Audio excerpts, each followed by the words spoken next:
Good day, friend. Welcome to our study number 27 in this series, The Revelation of Hope. The topic for this broadcast is Revelation Startling Predictions for the 21st Century. Now, with the previous study, you and I looked at Revelation's world of tomorrow. And basically, we learned that heaven is not a myth or pie in the sky. It is a reality. Number one, each of the prophets from Genesis to Revelation pointed men and women forward to a new heavens and a new earth. And John recorded in Revelation 21 verse 1 the following: "Now I saw a new heaven and a new earth, for the first heaven and the first earth had passed away." Number two, the Bible talks about a new heaven and a new earth. It talks about Eden restored.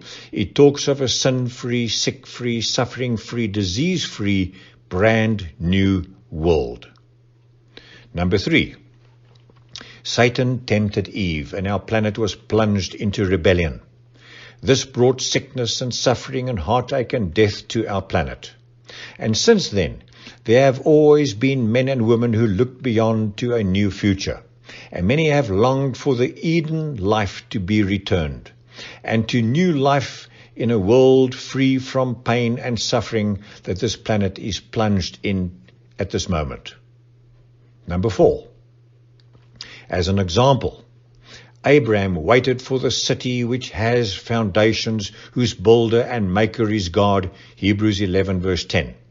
Another example is Moses, who by faith, when he became of age, refused to be called the son of Pharaoh's daughter, choosing rather to suffer affliction with the people of God than to enjoy the passing pleasures of sin, esteeming the reproach of Christ greater riches than the treasures in Egypt, for he looked to the reward.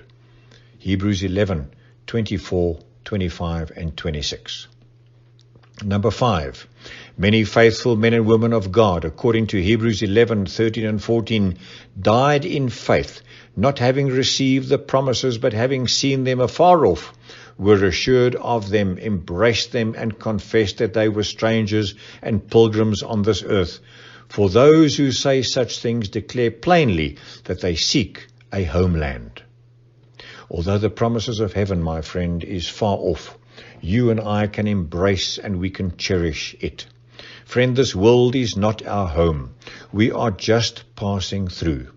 Hebrews 11 verse 16 records, "But now they desire a better, that is a heavenly country." And 16 continues, "Therefore God has prepared a city for them." Friend, there's something beyond this world. There's no doubt about that.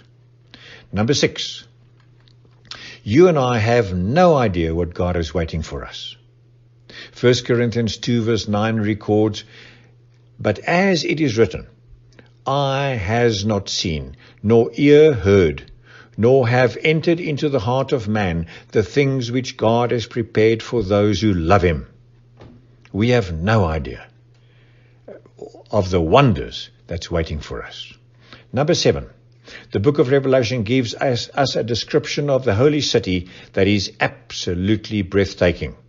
John was actually given a vision of the holy city coming down from heaven to planet Earth, and he wrote the following in Revelation 21 verse 2. "Then I, John, saw the holy city, New Jerusalem, coming down out of heaven from God, prepared as a bride adorned for her husband."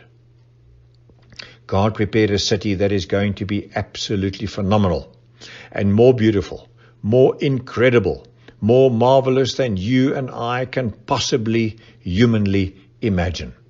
The Bible describes the holy city as having 12 foundations, and on them were the names of the 12 apostles of the Lamb. That's verse 14.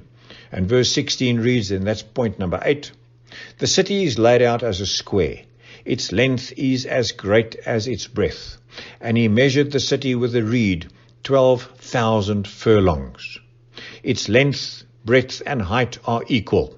And Revelation 21 verse 21 reads, "The 12 gates were 12 pearls. Each individual gate was 1 pearl." Can you imagine the size of that pearl? And the rest of that text reads, "And the street of the city was pure gold, like transparent glass." That must be absolutely magnificent, my friend. Gold that is transparent like glass. Number 9, soon the city will descend as the capital of this earth made new. As this brilliant city descends towards earth, fire flashes down to destroy the wicked and purify the planet. And after the flames, Revelation tells us a new heaven and a new earth shall appear. The new Jerusalem settles down on a brand new planet. And this new earth bursts with life just as the Garden of Eden once did. It will have a river of life which will flow crystal clear. It will have a tree of life which will bear an abundance of fruit. The new earth will be a Garden of Eden restored. The prophet Isaiah gives us a glimpse in Isaiah 35 verse 1. The wilderness and the wasteland shall be glad for them, and the desert shall rejoice and blossom as the rose. The earth made over again will be like the Garden of Eden was. Point number 10. We will not be cosmic vapor after we die. Your and my physical body will be transformed by Jesus Christ so that it may be conformed to his glorious body. You can refer to Philippians 3 verses 20 and 21. And remember, Jesus had a resurrected immortal body. The Emmaus disciples recognized Jesus later that day. They recognized Jesus by his unique mannerisms when he broke the bread at the table. Number 2, Mary recognized Jesus by his voice. And when Jesus appeared to the disciples in the upper room, they recognized him by his physical form, and that is number 3. Number 11. In other words, physically, your friends in heaven will recognize you by your unique mannerisms. Your loved ones will recognize you by the intonation of your voice. And your friends will recognize you by your physical appearance.